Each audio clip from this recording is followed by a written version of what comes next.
तो चलिए हम लोग तीन आपके यूपीपीसीएस के जो दृष्टि आईएएस ने मॉडल पेपर निकाले हैं उन्हें हम तीन को देख चुके हैं। तीन, ठीक है। तीन सेट हम लोग क्या कर चुके हैं, खत्म कर चुके हैं। यूपीपीसीएस प्रारंभिक परीक्षा 2020 सामान्य अध्ययन पेपर फर्स्ट, ये मॉडल पेपर या कह सकते हैं सेट चौथा है। ठीक है। आप लोग एक बात और बता दूं आपको, इसमें माइनस मार्किंग होती है, ये अपने दिमाग में अच्छे से रख लीजिए। और 2 घंटे का समय होता है, ये आपको मालूम ही है। 150 क्वेश्चंस रहते हैं और 200 नंबर का रहता है। ठीक है। तो माइनस मार्किंग ध्यान में रखते हुए आपको सॉल्व करना है क्वेश्चंस। ठीक है। फिर ऐसा मत करिए कि 150 में 150 आप लोग ठोक के आ जाए। 150 के 50, ठीक है। 150 सॉल्व मतलब आप लगाने में, गोला लगाने में कोई फर्क नहीं पड़ेगा आपको, लेकिन नंबर में आपको फर्क देखने को मिलेगा। चलिए तो इसे भी हम लोग देख लेते हैं। और दृष्टि आईएएस साइट पर जाकर मैन पर उस पर डली हुई है पीडीएफ, तो वहां से डाउनलोड कर लेना। ठीक है। चलिए पहला क्वेश्चन है हमारा, जैन धर्म में संलेखना संलेखना से अभिप्राय क्या है। ये संलेखना होता क्या है जैन धर्म में? तो प्राण त्यागने की एक विधि है। प्राण त्यागने की एक विधि है। ठीक है।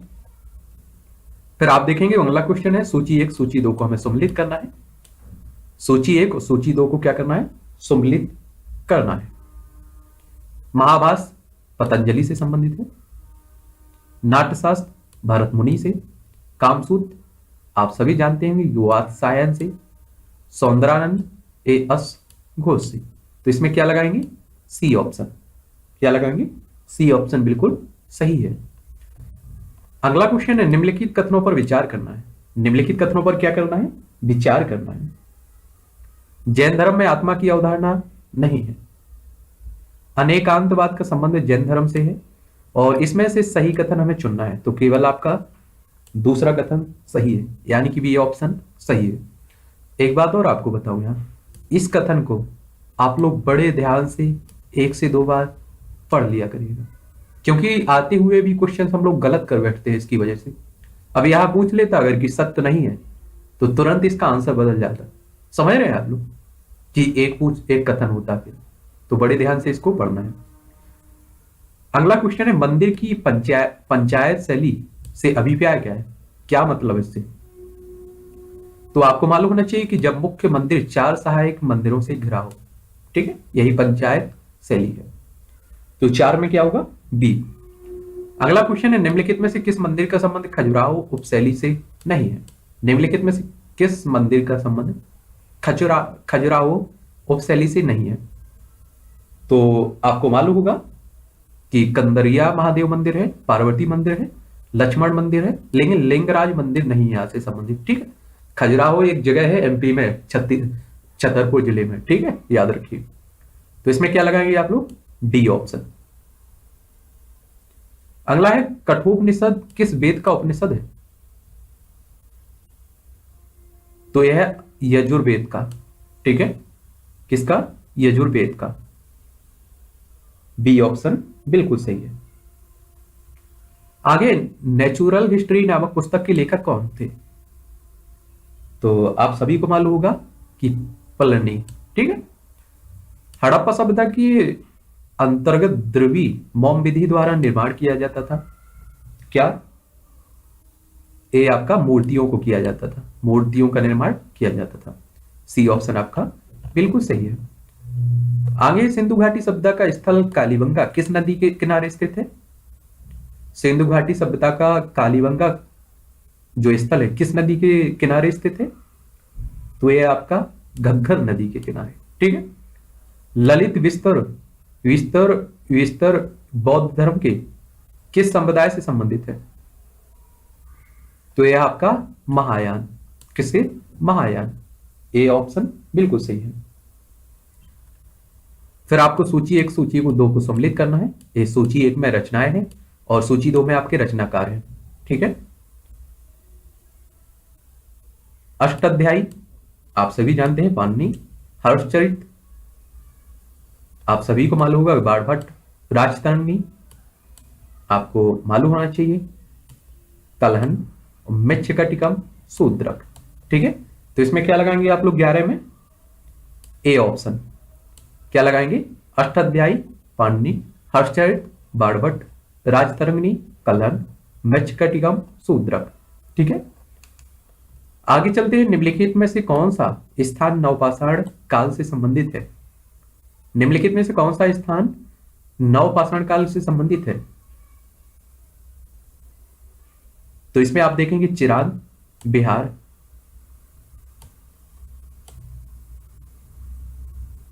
ठीक है। फिर आप देखेंगे ऋग्वैदिक काल में ब्यास नदी को किस नाम से जाना जाता था?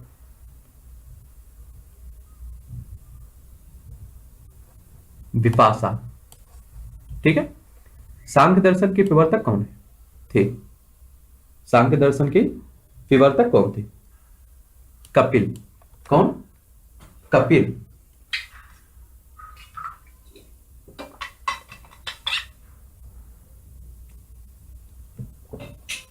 अगला क्वेश्चन है, निम्नलिखित में से किस उत्तरी पर्वतीय प्रदेश को हिमाद्री हिमाद्री से नाम से जाना जाता है? तो किसे? बेहद हिमालय को। अमरकंटक निम्नलिखित में से किस पर्वत श्रेणी की सर्वोच्च चोटी है? तो मालूम होना चाहिए मैकाल श्रेणी की। ठीक है। ब्रह्मपुत्र नदी के संदर्भ में निम्नलिखित कथनों में से कौन सा कथन सही है? ब्रह्मपुत्र नदी का प्रवेश भारत में अरुणाचल प्रदेश से होता है। अरुणाचल प्रदेश में यह नदी दिबांग नदी कहलाती है। और सही उत्तर आपको चुनना है। तो याद रखिए ब्रह्मपुत्र नदी का प्रवेश भारत में अरुणाचल प्रदेश से होता है। एक कथन इसमें सही है, दूसरा गलत है। तो केवल एक, यानी कि ए ऑप्शन आप सही लगाएंगे। चिल्का झील किस प्रकार की झील का उदाहरण है? चिल्का झील किस प्रकार की झील का उदाहरण है? तो आपको मालूम होना चाहिए लेगून झील का, लेगून झील का। ठीक है। अगला क्वेश्चन है हमारा, निम्नलिखित नदियों में से कौन सी नदियां गोदावरी की सहायक नदी है? नीचे जो नदी दी गई है इनमें से आपको गोदावरी नदी की सहायक नदियां देखना है। प्राणहिता है, इंद्रावती है, वर्धा है। ये तीनों है आपकी। तो क्या लगाएंगे? D option. 19 में आप डी लगाएंगे। महोगनी वृक्ष संबंधित है। महोगनी वृक्ष संबंधित है, किससे संबंधित है? उष्णकटिबंधीय सदाबहार वन से, यानी कि सी ऑप्शन आपका बिल्कुल सही होगा। अगला है, दक्षिण भारत का एकमात्र महाजनपद था। दक्षिण भारत का एकमात्र महाजनपद कौन था? ये था अस्मक। ठीक है। ए ऑप्शन बिल्कुल सही है। जैन धर्म के 23वें तीर्थकर पार्श्वनाथ को किस स्थान पर निर्वाण प्राप्ति हुई थी? कहां हुआ था इन्हें निर्वाण, यानी कि ज्ञान प्राप्ति कहां हुई थी? तो सम्मेद पर्वत पर। ठीक है, सम्मेद पर्वत। अगला है, बौद्ध धर्म के विभिन्न संप्रदायों के संदर्भ में निम्नलिखित कथनों में से कौन सा कथन सही है? सही कथन आपको चुनना है। महायान संप्रदाय में बुद्ध की मूर्ति पूजा का प्रारंभ हुआ। बिल्कुल सही है। हीनयान संप्रदाय में बोधिसत्व की परिकल्पना की गई। नीचे दिए गए कूट का प्रयोग कर सही उत्तर चुनना है। तो इसमें केवल एक कथन सही है। क्या लगाएंगे? ए ऑप्शन आप लगाएंगे। आगे, अशोक के निम्नलिखित अभिलेखों में किसमें पशु बलि की निंदा की गई है? तो यह आपका पहला शिलालेख में की गई है। किसमें? पहले शिलालेख में की गई है। ठीक है। 24 में आप क्या लगाएंगे? सी। मौर्यकालीन न्याय व्यवस्था के अंतर्गत न्यायालयों को कहा जाता था, क्या कहते थे इसे?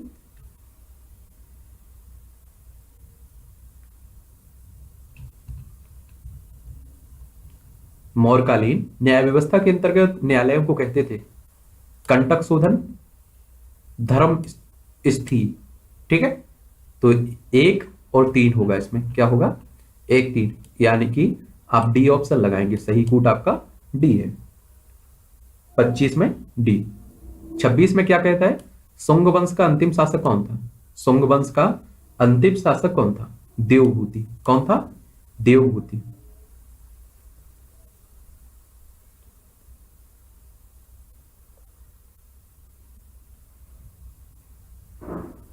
चलते हैं अगले क्वेश्चन की तरफ। क्या पूछ रहा है अगला क्वेश्चन आपका? निम्नलिखित में से किस शासक को वीणा बजाते हुए मुद्रा में पर अंकित किया गया है? तो ये आप देखेंगे समुद्रगुप्त को। किसे? समुद्रगुप्त को। आगे है आपका, किस गुप्त शासक ने विक्रमादित्य की उपाधि धारण की? तो आपको मालूम होगा, नहीं मालूम तो चंद्रगुप्त द्वितीय ने, ठीक है, विक्रमादित्य के नाम से भी आप लोग इसे जानते हैं। ये ऑप्शन आपका सही है। किस शासक को कश्मीर का नीरो नीरो कहा जाता है? हर्ष को। किसे? हर्ष को। बी ऑप्शन आपका बिल्कुल सही है। निम्नलिखित कथनों में से कौन सा कथन सत्य है, यानी कि सत्य कथन हमें चुनना है? शक संवत का आरंभ 78 ईस्वी से माना जाता है और गुप्त संवत का प्रारंभ 319 ईस्वी से माना जाता है। तो याद रखिए, इसमें आपके दोनों कथन सही हैं और सही उत्तर चुनना है हमें, तो सी सही होगा। 1 और 2 दोनों सही। सूची 1 सूची 2 को सम्मिलित करना है। सूची 1 में परियोजना है और सूची 2 में नदी है आपकी। क्या है? परियोजना, नदी। इस तरह के क्वेश्चंस भी अधिक कई बार आप लोग देख लेते हैं, ठीक है। माता टीला परियोजना, बेतवा नदी, आप सभी को मालूम होगा। हीराकुंड परियोजना, महानदी। टेहरी परियोजना, भागीरथी नदी। और जवाहर सागर परियोजना, चंबल नदी। तो इसमें क्या लगाएंगे आप लोग? डी। माता टीला परियोजना किस नदी पर है? बेतवा। हीराकुंड, महानदी। टेहरी परियोजना आपकी भागीरथी नदी। जवाहर सागर परियोजना, चंबल नदी। देखिए, मुझे लगता है ऐसा, अब आपका तो पता नहीं कि आपको क्या लगता है, लेकिन हकीकत यही है कि इसमें कोई ऑप्शन नहीं है हमारे पास कि तुक्का ठोक के हम लोग निकाल ले पेपर। क्योंकि आप सोचिए कि यहां आपका तुक्का मुझे लगता है कम ही एक तरह से सूट करेगा। हाँ चलिए, ये 3 ऑप्शन आपको पता है, एक आध नहीं है तो आप तुक्का घाल सकते हैं, लेकिन पूरी तरह से आप राम भरोसे घालें, मुझे संभव नहीं दिखाई देता है, ठीक है। तो बड़े सोच समझ के आप लोग सॉल्व किया करिएगा।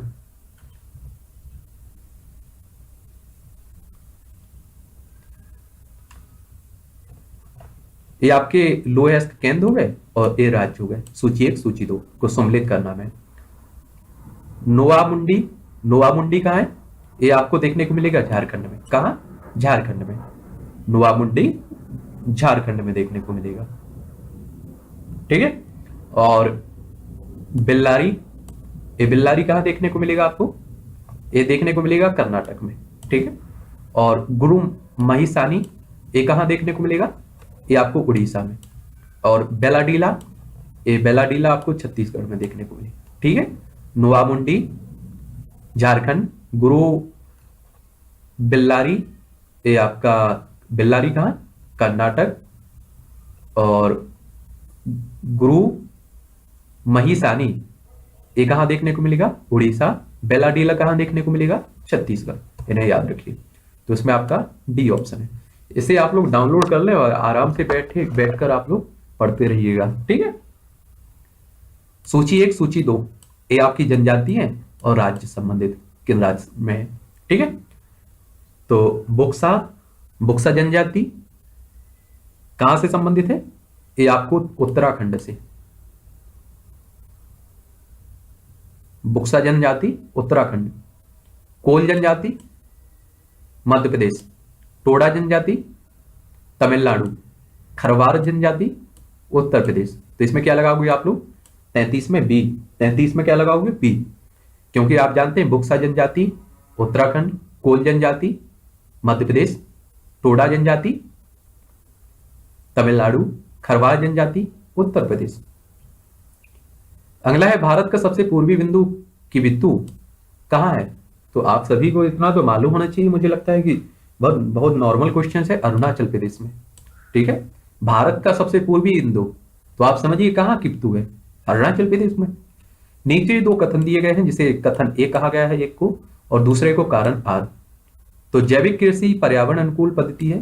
कारण आर क्या कह रहा है? जैविक कृषि के अंतर्गत जैव उर्वरकों तथा जैव कीटनाशक का प्रयोग किया जाता है। नीचे दिए गए कूटों का उपयोग करके सही उत्तर में चुनना है। क्या करना है? सही उत्तर चुनना है। तो इसमें ए सही होगा आपका। ए कथन सही है और आर कारण आर एक ही सही व्याख्या भी करता है। 35 में क्या लगाएंगे आप लोग? A option. अगला है 36। क्या पूछ रहा है 36? भाबर प्रदेश के दक्षिण दक्षिण का दलदली क्षेत्र कहलाता है। क्या कहलाता है? भाबर प्रदेश का दक्षिण का दलदली क्षेत्र क्या कहलाता है? ये कहलाता है आपका तराई। तराई। निम्नलिखित में से कौन सा सही सम्मिलित नहीं है? सही सम्मिलित नहीं है।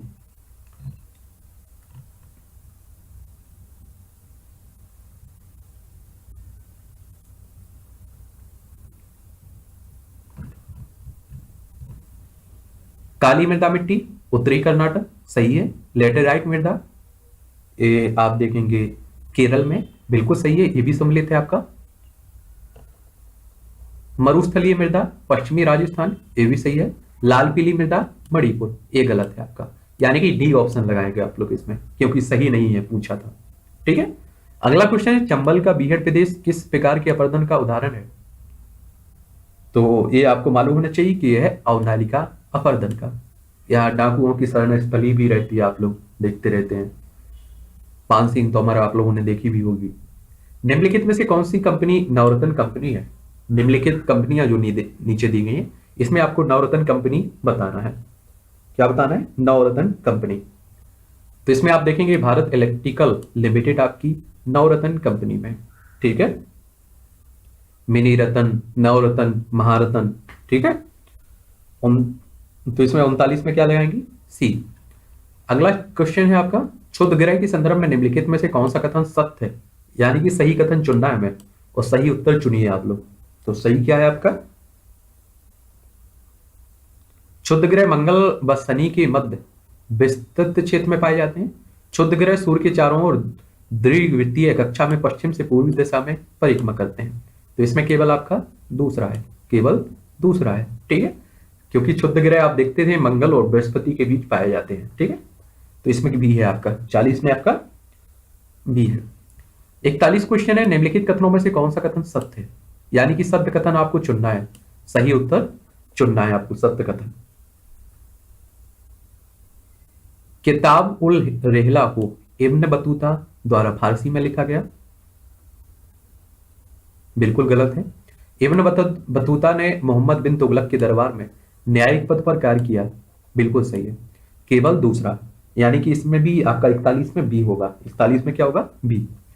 अगला है क्वेश्चन आपके सामने, मोहम्मद गौरी की प्रथम पराजय किस भारतीय शासक के द्वारा हुई थी? मोहम्मद गौरी की प्रथम पराजय किस भारतीय शासक द्वारा हुई थी? तो आपको मालूम होना चाहिए कि भीम द्वितीय ने इसे पराजित किया था। और दूसरी बार क्या हुआ था कि ये जीत गया था। ठीक है। आगे दिल्ली सल्तनत के किस सुल्तान को लाख बख्श कहा जाता है? यानी कि ये दानी था बहुत बड़ा। तो आपको मालूम होगा कि कुतुबुद्दीन ऐबक को। ठीक है, सी ऑप्शन। निम्नलिखित में से किस शासक द्वारा दीवान ए बंदगान की स्थापना की गई? दीवान ए बंदगान की स्थापना किसके द्वारा की गई थी? फिरोज शाह तुगलक ने। पुर्तगाली यात्री बारबोसा किसके शासनकाल में भारत आया था? तो आपको मालूम होना चाहिए कि कृष्णदेव राय की। आप लोगों को मालूम होगा कि पुर्तगाली हमारे भारत में सबसे पहले आते हैं और लास्ट में सबसे बाद में जाते हैं लोग। आप देखते हैं गोवा दमन द्वीप पर, यहाँ इनका शासन आप सोचिए 1961 तक बना रहता है। 1961 में हम लोग यहाँ से खदेड़ते हैं। ठीक है। तो एक कृष्णदेव राय के समय भारत आया था। सूची 1 सूची 2 को सम्मिलित करना है। सूची 1 में आपकी पुस्तक दी गई है, सूची 2 में लेखक है। ठीक है।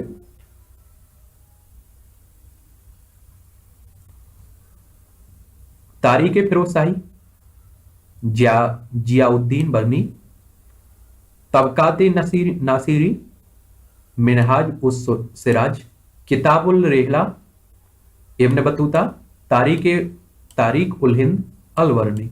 तो इसमें क्या लगाएंगे आप लोग? B option.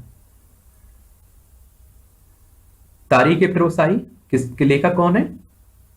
जियाउद्दीन बर्नी। तबकात नासिरी की लेखक कौन है? मिनहाज उस सिराज। ठीक है। किताब उल रेहला के लेखक कौन है? Ibn Battuta. और तारीख उल हिंद के अल वर्नी। ठीक है। अगला है निम्नलिखित में से कौन सा कथन सत्य है? आपको सही उत्तर चुनना है नीचे दिए गए कूटों में से। उत्तर प्रदेश राज्य सड़क परिवहन निगम का मुख्यालय लखनऊ में है, बिल्कुल सही है। सर्वप्रथम सड़क सुरक्षा नीति उत्तर प्रदेश राज्य ने लागू की थी, ये भी सही है। तो इसमें आपके दोनों कथन सही है। क्या है? दोनों कथन सही है। आगे है, उत्तर प्रदेश में न्यूनतम लिंगानुपात वाला जिला कौन सा है? उत्तर प्रदेश में न्यूनतम लिंगानुपात जिला आप लोग देखते होंगे कि गौतम बुद्ध नगर है। उत्तर प्रदेश में न्यूनतम लिंगानुपात वाला जिला कौन सा है? उत्तर गौतम नगर, यानी कि गौतम बुद्ध नगर। ठीक है। निम्नलिखित में से किस शासक की धार्मिक नीति 16 कुल की नीति पर आधारित थी? अकबर। ठीक है। राष्ट्रीय कथक संस्थान स्थित है। राष्ट्रीय कथक संस्थान कहां स्थित है? लखनऊ में, आपकी उत्तर प्रदेश की राजधानी है। निम्नलिखित में से भूकंपीय तरंगों में कौन सर्वाधिक विनाशकारी है? आपको मालूम होगा कि एल तरंगे। ठीक है। बरखान स्थलाकृति का निर्माण होता है, किससे होता है? बरखान स्थलाकृति का निर्माण किससे होता है? ये होता है पवन से। ठीक है। इन्हें भी आप लोग बड़े से याद रखिए, ये भी क्वेश्चंस पूछे जाते हैं। ठीक है। आप लोग एक बार क्या करना कि अब की बार, चलिए ठीक है, नहीं किया है आप लोगों ने, तो अगली बार आप जब भी यूपीपीसीएस दे रहे हो तो कम से कम उसमें उस साल में आप लोग 2 बार पुराने पेपर उठा के जरूर लगा लीजिए, क्योंकि आपको इससे अंदाजा मालूम चल जाता है कि किस टॉपिक पे आपको ज्यादा टाइम देना है, ध्यान देने की जरूरत है। ठीक है। निम्नलिखित में से कौन एक ठंडी स्थानीय पवन है? तो इसमें आपको देखने को मिलेगा बोरा। कौन सी? बोरा। सारगेसु सागर स्थित है। सारगेसु सागर कहां स्थित है? उत्तरी प्रशांत महासागर, दक्षिणी अटलांटिक महासागर, ये आपको देखने को मिलेगा उत्तरी अटलांटिक महासागर में। कहां? उत्तरी अटलांटिक महासागर में। यूरोप का सबसे व्यस्त अंतरस्थलीय जलमार्ग कहां है? ये आपको देखने को मिलेगा कहां? राइन नदी। राइन नदी। ठीक है। आगे बढ़ते हैं हम लोग। निम्नलिखित में से कौन सही सम्मिलित नहीं है? ये नेशनल पार्क हो गए, स्थान हो गए। ठीक है। और ये पूछ रहा है कि सम्मिलित नहीं है, तो एक नहीं होगा इसमें सम्मिलित, तो बाकी आपके सम्मिलित होंगे। केबुल लामजाओ नेशनल पार्क असम में नहीं है, तो इसमें आपका ए ऑप्शन होगा। सबरीमाला नेशनल पार्क केरल, आपने सबरीमाला कुछ समय पहले विवाद भी देखा होगा, यह भी केरल से संबंधित है। Jim Corbett national park Uttarakhand, Keoladeo national park Rajasthan. तो इसमें क्या लगाओगे आप लोग? A option. क्यों लगाओगे? क्योंकि सही सम्मिलित नहीं पूछा, सम्मिलित नहीं है, तो ये सही है इसमें। ठीक है। बड़े ध्यान से पढ़ना, फिर बोल रहा हूं बार बार मैं। ठीक है। इस पॉइंट को बड़े अच्छे से पढ़ लिया करेगा, क्योंकि मैंने भी देखा है कि आते हुए भी हम गलत कर बैठते हैं, हड़बड़ा जाते हैं, और बहुत सरल क्वेश्चंस रहते हैं, फिर भी हम लोग हड़बड़ा जाते हैं। जिस तरह से मेरी आज आपको आवाज भी हड़बड़ा रही है, क्योंकि पता है, एक चाय को लत मत बनाइए कभी। ये चाय जब तक नहीं मिलती है, अगर आप थोड़ा सो लें, उसके बाद अगर चाय नहीं मिली तो आप पूरी तरह से देश दुनिया से कटे हुए महसूस करते हैं। चलिए खैर छोड़िए, आप इसे खत्म करने के बाद वो भी हम पूरी इच्छा कर लेंगे। अगला है, निम्नलिखित में से कौन अटलांटिक महासागर की धारा नहीं है? तो अगुलहास जलधारा नहीं, इसमें कनारी जलधारा है, लेब्राडोर जलधारा है, बेंगुइला जलधारा है। ठीक है। तो इसमें 57 में आपका बी होगा। क्या होगा? बी। अगला है, निम्नलिखित में से कौन सा कथन चक्रवात के संदर्भ में सही नहीं है? ठीक है। चक्रवात के केंद्र में निम्न दाब होता है, बिल्कुल सही है। चक्रवात में पवन की दिशा परिधि से केंद्र की ओर होती है, ये भी सही है। चक्रवात के आने पर वायुदाब तेजी से बढ़ने लगता है, सी गलत है आपका। चक्रवात का आकार गोलाकार, अंडाकार और वी आकार का होता है, तो ये भी सही है आपका। तो इसमें कौन सा लगाएंगे आप लोग? C option. क्या पूछ रहा है? चक्रवात के संदर्भ में सही कथन नहीं है, तो सी ऑप्शन नहीं है, तो 58 में सी लगाएंगे आप लोग। सममहीनीय वर्षा किस जलवायु प्रदेश की विशेषता है? तो ये है आपकी विषुवत रेखीय जलवायु, तो बी ऑप्शन आप सही है, बी लगाएंगे। ठीक है। किस अनुच्छेद के अंतर्गत संसद नागरिकता के अधिकार का विनियमन कर सकती है? तो अनुच्छेद 11 के तहत, अनुच्छेद 11 के तहत। अगला है, संविधान की प्रस्तावना के संदर्भ में निम्नलिखित कथनों में से सत्य कथन आपको चुनना है। प्रस्तावना अमेरिकी संविधान से ली गई है। हमारी प्रस्तावना में स्वतंत्रता, समता और बंधुता आदर्शों को फ्रांस की क्रांति से लिया गया है। नीचे दिए गए कूट का प्रयोग कर उत्तर आपको सही चुनना है। क्या करना है? उत्तर सही चुनना है। तो आपके दोनों सही हैं, एक भी सही है और दूसरा भी आपका सही है। तो क्या लगाएंगे आप लोग? C option. ठीक है, 61 में सी लगाएंगे। अगला क्वेश्चन है हमारे सामने, निम्नलिखित में से किस अनुच्छेद के अंतर्गत दोहरे दंड से संरक्षण दिया गया है?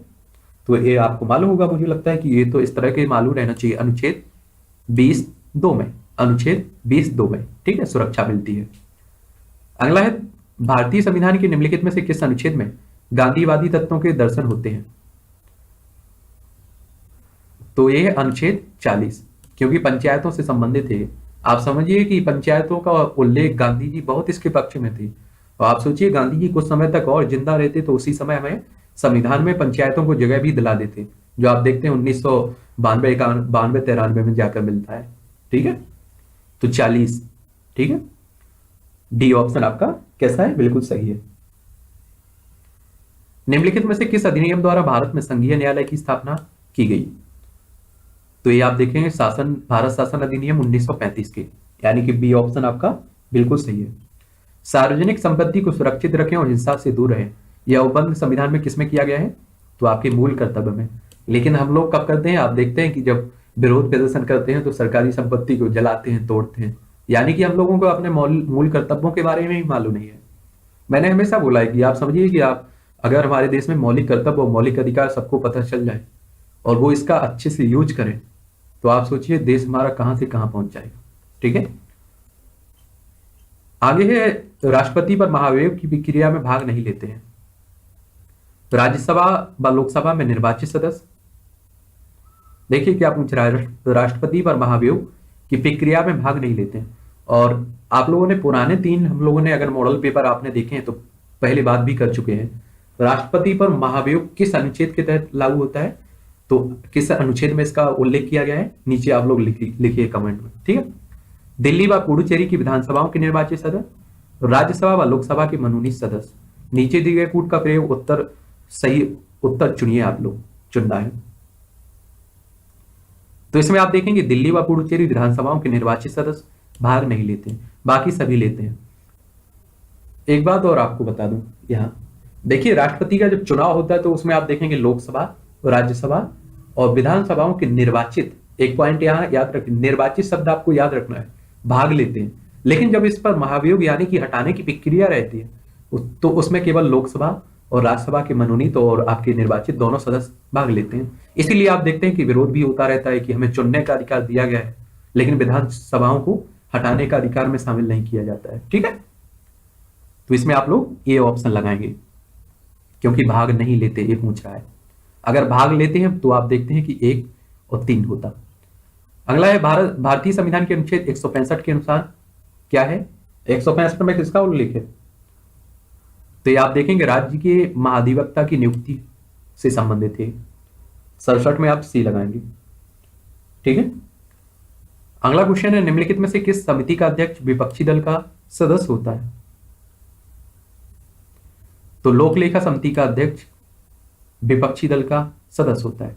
लेकिन आप देखेंगे 16वीं और 17वीं लोकसभा में विपक्ष का कोई नेता नहीं है। ठीक है, क्योंकि उतनी सीटें ही नहीं मिली कि विपक्ष का नेता बनने लायक। ठीक है, आगे है आपका सूची 1 सूची 2 को सम्मिलित करना है। आपको क्या करना है? सूची 1 सूची 2 को सम्मिलित करना है।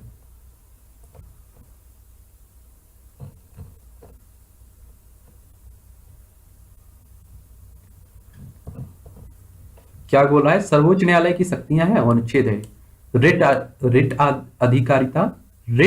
अधिकारिता, ये आपको देखने को मिलेगा अनुच्छेद 32 में। ठीक है, और फिर आप देखेंगे अभिलेख न्यायालय तो आपको देखने को मिलेगा अनुच्छेद 129 के तहत। फिर आपको देखने को मिलेगा मूल अधिकारिता तो ये है आपका अनुच्छेद 131। और फिर आप देखेंगे सलाहकारी अधिकारिता तो ये है आपका अनुच्छेद 143 में। ठीक है, तो इसमें आप क्या लगाएंगे? D option. इसे आप लोग डाउनलोड कर ले, उसके बाद पढ़ते रहें, क्योंकि आप देख रहे हैं कि यहां से वहां हमें पलटना पड़ रहा है। अगला क्वेश्चन है, निम्नलिखित में से कौन सा अनुच्छेद अनुसूचित जातियों एवं जनजातियों हेतु आयोग के गठन का उपबंध करता है?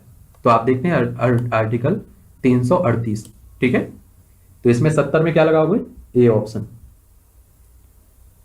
आगे है, किस संविधान संशोधन द्वारा उपचुनाव में मतदान की आयु को 21 वर्ष से घटाकर 18 वर्ष किया गया है?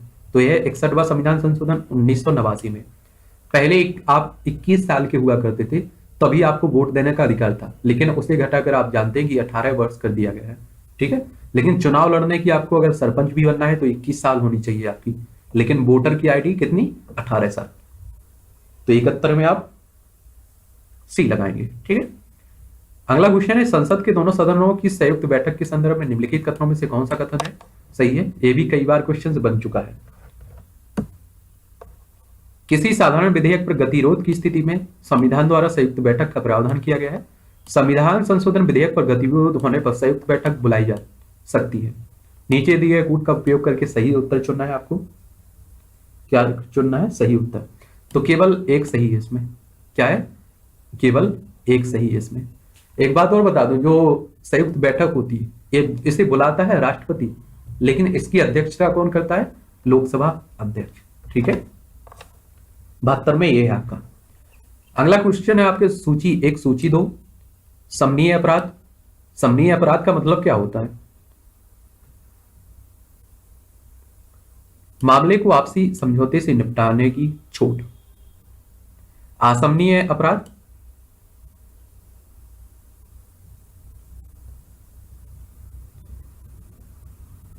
दोनों पक्ष कोई समझौता नहीं कर सकते और ना ही इनमें अभियुक्त को शिकायत वापस लेने का अधिकार होता है। आसंज्ञेय अपराध, बिना वारंट के अभियुक्त की गिरफ्तारी नहीं। संज्ञेय अपराध को कार्यवाही के लिए पुलिस को न्यायाधीश की अनुमति की आवश्यकता नहीं है। इसमें आपका ए ऑप्शन होगा। ठीक है, समनीय अपराध का मतलब होता है कि इसमें मामले को आपसी समझौते से निपटाने की छूट मिलती है। असमनीय अपराध में क्या रहता है कि दोनों पक्ष कोई समझौता नहीं कर सकते और ना ही इनमें अभियुक्त को शिकायत वापस लेने का अधिकार होता है। असंज्ञेय अपराध की बात करूं तो बिना वारंट के अभियुक्त की गिरफ्तारी नहीं हो सकती है, लेकिन संज्ञेय अपराध की बात करें तो कार्रवाइयों के लिए पुलिस को न्यायालय की न्यायाधीश की अनुमति की आवश्यकता नहीं होती है। ठीक है, तो इसमें आप 73 में क्या लगाएंगे? A option. अगले है, अगला क्वेश्चन है, पेंशन बेरोजगारी के संदर्भ में निम्नलिखित कथनों में से कौन सा कथन सत्य है? और सही उत्तर आपको चुनना है कूटों का, नीचे कूट इनका उपयोग करते हुए। औद्योगिक क्षेत्र में पेंशन बेरोजगारी की समस्या अत्यधिक पाई जाती है। इसमें श्रमिकों की सीमांत उत्पादकता शून्य होती है। तो एक कथन सही नहीं है आपका, लेकिन दूसरा जरूर सही है। तो इसमें 74 में आपका बी, 74 में बी। एक कृषि में आपको ज्यादा देखने को मिलती है। ठीक है, निम्नलिखित में से किस समिति ने निर्धनता मापन हेतु शहरी व ग्रामीण क्षेत्रों में प्रति व्यक्ति कैलोरी उपभोग के आधार पर बनाने की सिफारिश की थी? तो ये थी आपकी डॉक्टर बाई के अलग समिति, यानी कि 75 में आपका ए होगा। हेलीकॉप्टर मनी से अभिप्राय क्या होता है? इसका मतलब क्या होता है हेलीकॉप्टर मनी का, क्योंकि इसे भी आप लोग काफी बार चर्चा में सुनते रहते हैं। तो इसका मतलब होता है एक प्रकार की अपरंपरागत मौद्रिक नीति उपकरण है। ठीक है, 76 में क्या लगाएंगे? सी आप। विश्व निवेश रिपोर्ट किस संस्था द्वारा जारी की जाती है? वर्ल्ड इन्वेस्टमेंट रिपोर्ट कौन जारी करता है? तो संयुक्त राष्ट्र व्यापार और विकास सम्मेलन इसे जारी करता है। ठीक है, 77 में क्या है? डी। राष्ट्रीय पेंशन योजना के संदर्भ में निम्नलिखित में से कौन सा कथन सत्य है? और नीचे दिए गए कूट का प्रयोग करके सही आपको उत्तर चुनना है। योजना का लाभ व्यापारियों व स्वरोजगार वाले व्यक्तियों को मिलेगा। केंद्र सरकार व लाभार्थी द्वारा दिया जाने वाला अंशदान 50:50 में होगा। पेंशन का भुगतान भारतीय जीवन बीमा निगम द्वारा किया जाएगा। इसमें आपके तीनों कथन सही हैं। क्या है? 78 में आपका डी होगा, तीनों। आगे चलते हैं हम लोग। स्वतंत्र भारत की प्रथम औद्योगिक नीति की घोषणा किस वर्ष की गई थी? स्वतंत्र भारत की प्रथम औद्योगिक नीति की घोषणा किस वर्ष की गई थी?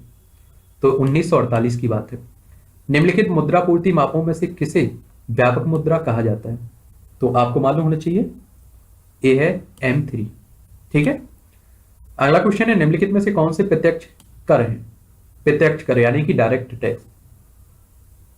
तो इसमें आय कर भी देखेंगे, निगम कर भी देखेंगे, लेकिन सेवा कर नहीं है इसमें शामिल। तो ए ऑप्शन बिल्कुल सही होगा। ठीक है, सही उत्तर चुनना था आपको। तो 81 में ए लगाएंगे। अगला है आपके सामने क्वेश्चन, निम्नलिखित में से मुद्रास्फीति का कारण नहीं है। निम्नलिखित में से मुद्रास्फीति का कारण नहीं है। इसमें क्या रहता है कि आपकी क्रय क्षमता घट जाती है, मुद्रा की जो क्रय क्षमता होती है वो घट जाती है। ठीक है, तो इसमें क्या नहीं है पूछा है। जनसंख्या वृद्धि ये है, आय में कमी ये नहीं है आपका, आवश्यक वस्तुओं की जमाखोरी, औद्योगिक उत्पादन में कमी। तो इसमें क्या लगाएंगे आप लोग, बी, क्योंकि कारण नहीं है पूछ रहा है। तो 82 में आप पी लगाएंगे। 83 है अगला क्वेश्चन है, भारत में शून्य आधार बजटिंग शुरू हुआ था कब? ये हुआ था आपका 1987-88 में। सी ऑप्शन आपका बिल्कुल सही है। सन्यासी विद्रोह के संदर्भ में निम्नलिखित कथनों में से कौन सा कथन सत्य है? नीचे दिए गए कूट का प्रयोग कर आपको सही कथन चुनना है इसमें। ठीक है, सत्य कथन कौन सा है इसमें? विद्रोह का प्रमुख कारण तीर्थ यात्रियों पर प्रतिबंध लगाया जाना था। विद्रोहों का उल्लेख बंकिम चंद्र चटर्जी लिखित के द्वारा लिखित उपन्यास आनंद मठ में हुआ है। तो बिल्कुल सही है, दोनों सही है आपकी। 84 में आप क्या लगाएंगे, सी। 84 में सी ऑप्शन बिल्कुल सही है आपका। चलते हैं, अगला क्वेश्चन है, मिरात उल अखबार का प्रकाशन किस भाषा में हुआ? मिरात उल अखबार का प्रकाशन किस भाषा में किया गया था? तो आपको मालूम होना चाहिए कि ये फारसी में था। किसमें? फारसी में। अगला क्वेश्चन है, निम्नलिखित में से किस गवर्नर जनरल के काल में 1856 का विधवा पुनर्विवाह अधिनियम पारित हुआ था? तो लॉर्ड कैनिंग के समय, कैनिंग से समय। ठीक है, बी ऑप्शन आपका 86 में सही है। ईस्ट इंडिया एसोसिएशन की स्थापना किसने की थी? ईस्ट इंडिया एसोसिएशन की स्थापना किसने की थी? तो याद रखिए, दादा भाई नौरोजी ने। दादा भाई नौरोजी ने। 87 में क्या है, बी। अगला क्वेश्चन है 88, निम्नलिखित में से किसे मुस्लिम लीग का प्रथम अध्यक्ष चुना गया था? निम्नलिखित में से किसे मुस्लिम लीग का प्रथम अध्यक्ष चुना गया था? तो आपको मालूम होगा कि आगा खान को। ठीक है, आगा खान को। ठीक है, सी ऑप्शन आपका बिल्कुल सही है। अगला क्वेश्चन है, होम रूल लीग आंदोलन के संदर्भ में निम्नलिखित में से कौन सा कथन सत्य है? यानी कि सत्य कथन आपको चुनना है। होम रूल आंदोलन आयरलैंड के होम रूल की तर्ज पर था, बिल्कुल सही है। 1920 में all India home rule league का नाम बदलकर स्वराज सभा रखा गया, ये भी सही है। भारत में इसकी स्थापना बाल गंगाधर तिलक व एनी बेसेंट ने की थी, तो ये भी सही है। नीचे दिए गए कूट का प्रयोग कर सही उत्तर चुनना है, तो आप डी चुनेंगे, क्योंकि तीनों कथन इसमें आपके बिल्कुल सही हैं। ठीक है, आगे है आपका, दक्षिण अफ्रीका में रहते हुए महात्मा गांधी द्वारा किस अखबार का प्रकाशन किया गया था? तो ये है आपका इंडियन ओपिनियन। ठीक है, सी ऑप्शन आपका बिल्कुल सही है। खिलाफत कमेटी के अखिल भारतीय सम्मेलन की अध्यक्षता किसने के द्वारा की गई थी? तो ये आपका महात्मा गांधी द्वारा।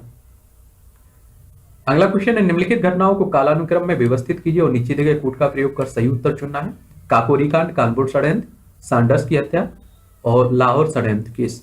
इन्हें आपको क्रम से लगाना है एक तरह से। तो इसमें आप देखेंगे कानपुर षड्यंत्र, उसके बाद काकोरी कांड, उसके बाद सैंडर्स की हत्या, उसके बाद लाहौर षड्यंत्र केस। तो इसमें आपका बी ऑप्शन सही होगा। क्या होगा? बी ऑप्शन बिल्कुल सही होगा आपका। पहले कानपुर षड्यंत्र, फिर काकोरी कांड, फिर सैंडर्स की हत्या, लाहौर षड्यंत्र केस। ठीक है, अगला क्वेश्चन है, दो या दो से अधिक पारिस्थितिक तंत्र का संक्रमण क्षेत्र कहलाता है। क्या कहलाता है? ये संक्रमिका कहलाता है। ठीक है, ये ऑप्शन सही है। निम्नलिखित में से कौन स्वपोषी संगठक है? निम्नलिखित में से कौन सा स्वपोषी संगठक है? नीचे दिए गए कूट से सही उत्तर आपको चुनना है। तो ये आप देखेंगे हरे वृक्ष और हरित शैवाल है। ठीक है, 1 और 2, यानी कि 94 में आप सी लगाएंगे। ठीक है, सही है। अगला है, प्रवाल भीति के संदर्भ में निम्नलिखित में से कौन सा कथन सत्य है? प्रवाल में रंग जूजेंथिली के कारण होता है। प्रवालों को समुद्री वर्षा वन की भी कहा जाता है, समुद्र का वर्षा वन भी कहा जाता है। नीचे दिए गए कूट का प्रयोग कर आपको सही उत्तर चुनना है। तो इसमें 1 और 2 दोनों आपके सही हैं। क्या है 95 में? सी। कि प्रवाल में रंग जू थैनथिली, माफ करिए, जू जैनथिली के कारण होता है। प्रवालों को समुद्र का वर्षा वन कहते हैं, ये भी सही है, यानी कि दोनों कथन आपके बिल्कुल सही है। सी ऑप्शन लगाएंगे आप लोग। अगला क्वेश्चन है, शीत निष्क्रियता से अभिप्राय क्या है, क्या मतलब है सी? तो याद रखिए, शीतकाल को सुसुप्तावस्था में बिताना, यानी कि 96 में बी ऑप्शन है आपका। 96 में क्या है? बी। अगला क्वेश्चन है, सूची 1 सूची 2 को आपको सम्मिलित करना है। राष्ट्रीय पार्क पाए जाने वाले जीव हो गए, ठीक है। दाचीग्राम राष्ट्रीय उद्यान, इसमें आपको हंगोल देखने को मिलेगा। केवलादेव राष्ट्रीय उद्यान, इसमें आपको साइबेरियन क्रेन देखने को मिलेगा। केबुल लाजमाव राष्ट्रीय उद्यान, इसमें क्या देखने को मिलेगा? संगाई हिरण। गिर राष्ट्रीय उद्यान, एशियाई शेर आपको देखने को मिलेंगे। तो इसमें क्या लगाएंगे आप 97 में? सी। क्यों लगाएंगे? दाचीग्राम राष्ट्रीय उद्यान में क्या देखने को मिलता है? हंगुल। केवलादेव राष्ट्रीय उद्यान में क्या देखने को मिलता है? Siberian crane. केबुल लामजाओ राष्ट्रीय उद्यान में क्या देखने को मिलता है? संगाई हिरण। गिर राष्ट्रीय उद्यान, एशियाई शेर, ठीक है। अगला है डीएनए प्रौद्योगिकी विनियमन विधेयक 2019 के संदर्भ में निम्नलिखित में से कौन सा कथन सही है? क्या है? सही कथन आपको चुनना है इसमें। इस विधेयक के अनुसार डीएनए डेटा का प्रयोग तथा डीएनए का संग्रहण शामिल है। गिरफ्तार व्यक्तियों हेतु 7 वर्ष तक की सजा पाने वाले अपराधी व्यक्तियों से लिखित सहमति प्राप्त करना आवश्यक होगा। इस विधेयक में डीएनए रेगुलेटरी बोर्ड की स्थापना का प्रावधान किया गया है। नीचे दिए गए कूट का प्रयोग कर सही उत्तर चुनना है। तो इसमें आपके तीनों कथन बिल्कुल सही हैं। क्या है? तीनों कथन आपके सही हैं। याद रखिए, जब तक इस पर राष्ट्रपति की सहमति नहीं मिलती है तब तक ये विधेयक ही रहते हैं। लोकसभा और राज्यसभा में जब तक रहते हैं विधेयक ही कहलाते हैं। जैसे ही राष्ट्रपति के सिग्नेचर होते हैं वो एक तरह से आपका अधिनियम में बदल जाता है। तो इसमें आपका डी लगाएंगे 98 में, ठीक है। 99 अगला क्वेश्चन है, जीन थेरेपी के संदर्भ में निम्नलिखित में से कौन सा कथन सही कथन आपको चुनना है? क्या करना है? सही कथन आपको चुनना है। जर्म लाइन जीन थेरेपी जनन कोशिका में जीन संशोधित कोशिकाओं को समाविष्ट करने से है। जनन कोशिका जीन थेरेपी एक पीढ़ी से दूसरी पीढ़ी तक संचारित हो सकते हैं। जर्म लाइन जीन थेरेपी नैतिक और सामाजिक विचारधाराओं के कारण भारत में निषिद्ध है। नीचे दिए गए कूट का प्रयोग सही उत्तर चुनना है। तो इसमें आपका डी है, यानी कि तीनों कथन आपके बिल्कुल सही हैं। क्या है? तीनों कथन आपकी बिल्कुल सही है। अगला क्वेश्चन है, नीचे दिए गए 2 कथन दिए गए आपकी, जिसे कथन ए नाम दिया गया और कारण आर दिया गया है। कथन ए क्या कह रहा है? कथन ए क्या कह रहा है? काला कार्बन प्रकाश का अवशोषण करने वाला प्रबल पदार्थ है। कारण आर, काला कार्बन हिम तथा बर्फ पर जमाव द्वारा पृथ्वी के एल्बिडो में वृद्धि करता है। नीचे दिए गए कूट में से सही उत्तर आपको चुनना है। तो इसमें 100 में क्या देखेंगे आप लोग? सी। कथन ए सही है लेकिन किंतु कारण आर गलत है। काला कार्बन प्रकाश का अवशोषण करने वाला प्रबल पदार्थ है, ए सही है और आर आपका गलत है। 100 में आपका सी। आगे है आपका अर्थ आवर के अंतर्गत है। अर्थ आवर के अंतर्गत एक क्या है? तो आप देखेंगे सभी गैर जरूरी लाइट्स 1 घंटे के लिए बंद कर देना, ठीक है। 101 में आपका डी होगा। किस सम्मेलन के उद्देश्यों की पूर्ति हेतु वन्य जीव संरक्षण अधिनियम 1972 को अधिनियमित किया गया? तो यह आपका स्टॉकहोम कॉन्फ्रेंस को, ठीक है। ए ऑप्शन सही है। डाप्सन द्वारा किसकी मात्रा को व्यक्त किया जाता है? तो आपको मालूम होगा वायुमंडलीय ओजोन की मात्रा को। सोमेटिक सेल कायिक कोशिका जीन थेरेपी के संदर्भ में निम्नलिखित में से कौन सा कथन सही कथन चुनना है? क्या चुनना है? सही। यह थेरेपी रोगी में केवल लक्षित कोशिकाओं, ऊतक, अंगों को प्रभावित करती है। इसमें क्रिस्पर और अन्य तकनीकों से संबंधित जीनोम संशोधन भी शामिल है। यह भारत में वैधानिक है। तो इसमें आपके तीनों कथन सही है, 1, 2, 3 सही है, यानी कि डी ऑप्शन आपका बिल्कुल सही है। निम्नलिखित में से कौन एक रेडियो सक्रिय तत्व नहीं है? यूरेनियम है, प्लूटोनियम है, थोरियम है, लेकिन प्लेटिनम नहीं है। तो इसमें क्या लगाएंगे आप लोग? डी ऑप्शन लगाएंगे, क्योंकि इस तत्व रेडियो सक्रिय तत्व नहीं है तो प्लेटिनम नहीं है। खट्टे दूध में पाया जाता है। खट्टे दूध में क्या पाया जाता है? आपको मालूम होगा कि लैक्टिक अम्ल पाया जाता है, ठीक है। सूची 1 सूची 2 का आपको सम्मिलित करना है। विटामिन दिए गए, इनके रासायनिक नाम दिए गए। विटामिन और रासायनिक नाम।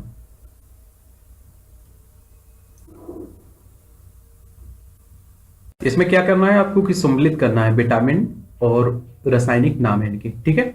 तो विटामिन ए का रासायनिक नाम क्या है? विटामिन ए का रासायनिक नाम आपको मालूम होना चाहिए कि टोकोफेरोल है। माफ करिए, टोकोफेरोल नहीं, इसमें इसका विटामिन ए का सही नाम क्या है? विटामिन ए का सही नाम क्या है? तो रेटिनॉल है, रेटिनॉल है। विटामिन बी का, B1 का थायमिन है। विटामिन डी का इसमें कैल्सीफेरोल है। विटामिन ई का टोकोफेरोल है, ठीक है। तो इसमें क्या लगाएंगे? बी ऑप्शन, 107 में बी, क्योंकि vitamin A retinol, vitamin B1 thiamine और विटामिन डी ए आपको कैल्सीफेरोल, विटामिन ई टोकोफेरोल, ठीक है। अगला क्वेश्चन है ह्यूमन एटलस पहल के संदर्भ में निम्नलिखित में से कौन सा कथन सही है? यानी कि आपको सही कथन आपको चुनना है, इनमें से क्या करना है? सही कथन चुनना है। इसका उद्देश्य वैज्ञानिक साहित्य और सार्वजनिक डेटाबेस से आणविक और कोशिकीय ऊतक तथा जैविक स्तर पर डेटा का संकलन, संग्रहण और विश्लेषण से है। इससे शारीरिक और आणविक मानचित्रण, दवाओं की खोज, अनुकूलित एवं व्यक्तिगत औषधि, छात्र समुदाय के कौशल विकास तथा भविष्य के अनुसंधान में मदद मिलेगी। ये भी आपका सही है। इस पहल की शुरुआत जैव प्रौद्योगिकी विभाग से की है, तो ये भी सही। नीचे दिए गए कूट का प्रयोग कर सही उत्तर चुनना है। तो आपके तीनों कथन बिल्कुल सही है। क्या है? तीनों कथन आपके बिल्कुल सही है। इसमें आगे है आपका क्वेश्चन, जीनोम इंडिया प्रोजेक्ट के संदर्भ में निम्नलिखित कथनों में से कौन सा कथन सही है? इसमें भी आपको सही ही कथन चुनना है। इस परियोजना का उद्देश्य व्यापक स्तर पर जीनोम डेटा के एकत्रण, विश्लेषण, रखरखाव, उपयोग और संचार के क्रम में स्वदेशी क्षमता विकसित करने में सहायता प्रदान करना है। इस परियोजना से प्राप्त परिणाम दुर्लभ अनुवांशिक रोगों का तीव्र और कुशल निदान प्रदान करना है।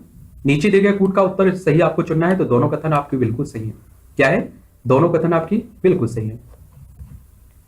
चलते हैं अगले क्वेश्चन की तरफ। क्या पूछ रहा है? गोल्डन राइस के संदर्भ में निम्नलिखित कथनों पर हमें विचार करना है। क्या करना है? इसमें हमें विचार करना है। विटामिन ए की अल्पता को दूर करने हेतु आनुवांशिक रूप से संशोधित किया गया एक चावल है। बिल्कुल बिल्कुल क्या है? ये बिल्कुल सही है।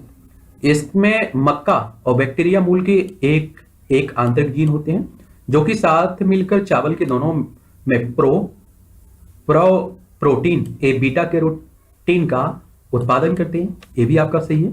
और पोषक तत्वों को ध्यान में रखते हुए इसे 3 महीने से अधिक समय तक संग्रह करके नहीं रखा जाना चाहिए। तो ये भी सही है आपका।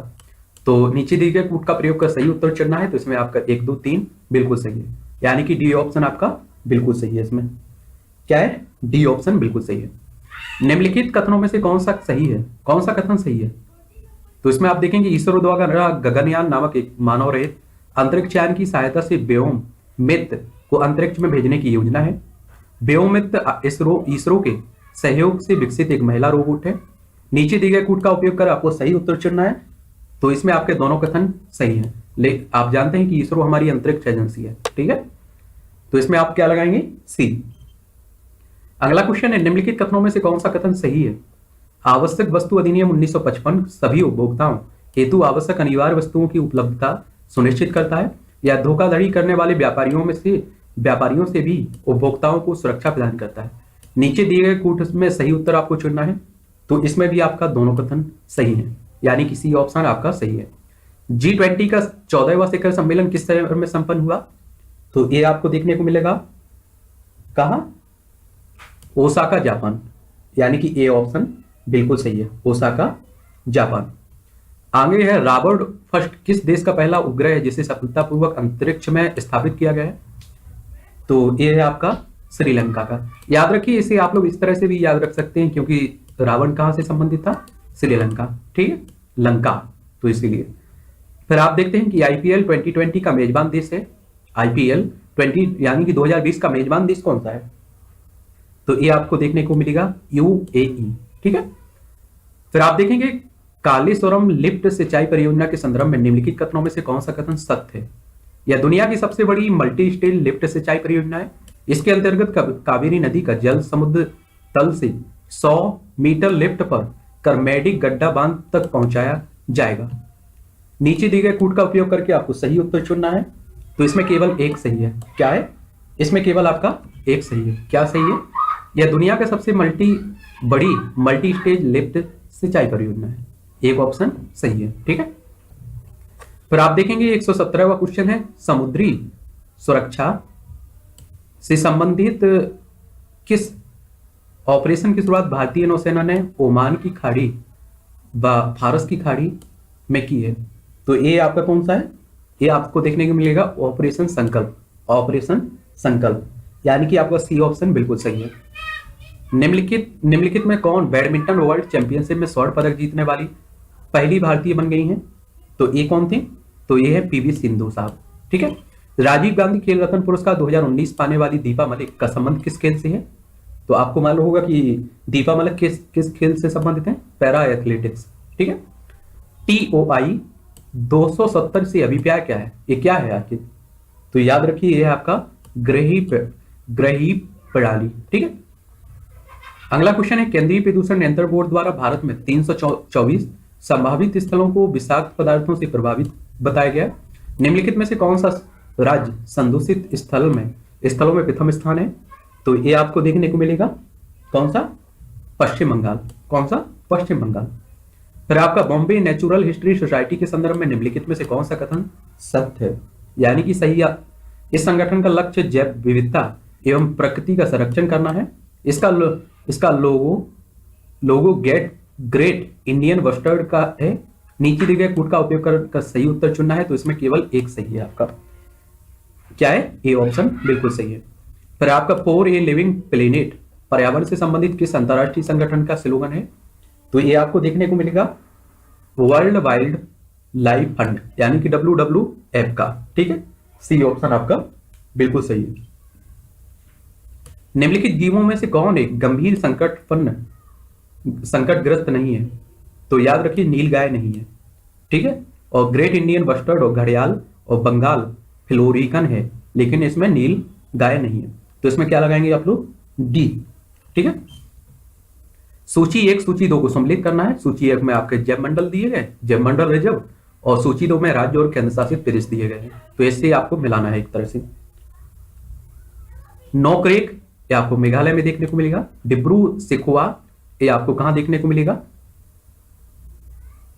ये आपको देखने को मिलेगा असम में। देहांग दिबांग ये आपको अरुणाचल प्रदेश। कंचनजंगा सिक्किम। तो इसमें क्या लगाएंगे आप लोग? इसमें लगाएंगे आप लोग ए ऑप्शन, यानी कि नोकरेक मेघालय, डिब्रू सिखोवा असम, देहांग दिबांग अरुणाचल प्रदेश, कंचनजंगा सिक्किम। आगे है, निम्नलिखित में से कौन सी प्रक्रियाएं पृथ्वी के कार्बन चक्र में कार्बन की मात्रा में वृद्धि करती हैं? नीचे दिए गए कूट का उपयोग कर सही आपको उत्तर चुनना है इसमें से। तो इसमें आपका श्वसन भी है और ज्वालामुखी क्रियाएं, ठीक है। तो 1 और 2 रहेगा, यानी कि बी ऑप्शन आप लगाएंगे बिल्कुल, ठीक है। उत्तर प्रदेश के किस नगर को आमों का नगर के नाम से आप लोग जानते हैं? यानी कि एक तरह से उपनाम इसका। किस नगर को आमों के नाम से जानते हैं आप लोग? तो आपको मालूम होगा कि मलिहाबाद। किसे? मलिहाबाद को आमों के नगर के नाम से जानते हैं। यूरिया उर्वरक कारखाना इफको स्थित कहां है? ये आपको देखने को मिलेगा बरेली में, ठीक है। हाल ही में प्रधानमंत्री द्वारा उत्तर प्रदेश के किस जिले में दीनदयाल उपाध्याय की सबसे ऊंची प्रतिमा 63 फीट का अनावरण किया गया है? ये आप देखेंगे बनारसी में। आप जानते हैं कि देखिए राजनीति होती रहती है पर, ठीक है। फिर आप देखेंगे भारत वन स्थिति रिपोर्ट जारी की जाती है 2 वर्ष के अंतराल पर, ठीक है। 130 में आपका ए होगा। निम्नलिखित में से कौन सही सम्मिलित नहीं है? ये नित हो गया और छित हो गया ये। तो घड़ा नित ब्रज चित्त से, जोगनी नित अवध चित्त से, और तमाशा नित पूर्वांचल, ये आपका एक सी गलत है। धुरिया नित बुंदेलखंड। तो इसमें सही क्या है? घड़ा नित ब्रज चित्त से है, जोगनी नित अवध चित्त से है, धुरिया नित ये आपका बुंदेलखंड से है, लेकिन तमाशा नित पूर्वांचल से संबंधित नहीं है। तो इसमें आप सी लगाएंगे, ठीक है। क्या लगाएंगे? सी। और अगला क्वेश्चन है हमारे सामने, सनराइज मिशन को किस अंतरिक्ष एजेंसी द्वारा शुरू किया गया? सनराइज मिशन को किस अंतरिक्ष एजेंसी द्वारा शुरू किया गया? तो आपको मालूम होना चाहिए कि यह है national aeronautics and space administration, NASA के द्वारा। नासा अमेरिकी अंतरिक्ष एजेंसी है, ठीक है। तो 132 में आप बी लगाएंगे। निम्नलिखित में से किस वर्षा वनों की संरचना और विविधता को भूमध्य रेखा के निकट पाए जाने वाले वर्षा वनों के समान पाया जाता है? तो ये आपको देखने को मिलेगा मेघालय वर्षा वन, मेघालय वर्षा वन 133 में आपका डी रहेगा। 14 दिसंबर 2019 को भारत और श्रीलंका के मध्य युद्धाभ्यास का 7वां संस्करण आयोजित हुआ है। इसका नाम क्या है? तो याद रखिए, इसका नाम है मित्र शक्ति। ये आप समझिए कि भारत और श्रीलंका के बीच होता है, ठीक है। ऑपरेशन क्लीन आर्ट इस संबंधित है, किससे संबंधित है ऑपरेशन क्लीन आर्ट? तो ये आपको देखने को मिलेगा नेवले के बालों से बनने वाले ब्रश के व्यापार को नियंत्रित करने हेतु, ठीक है। तो 135 में आपका बी ऑप्शन।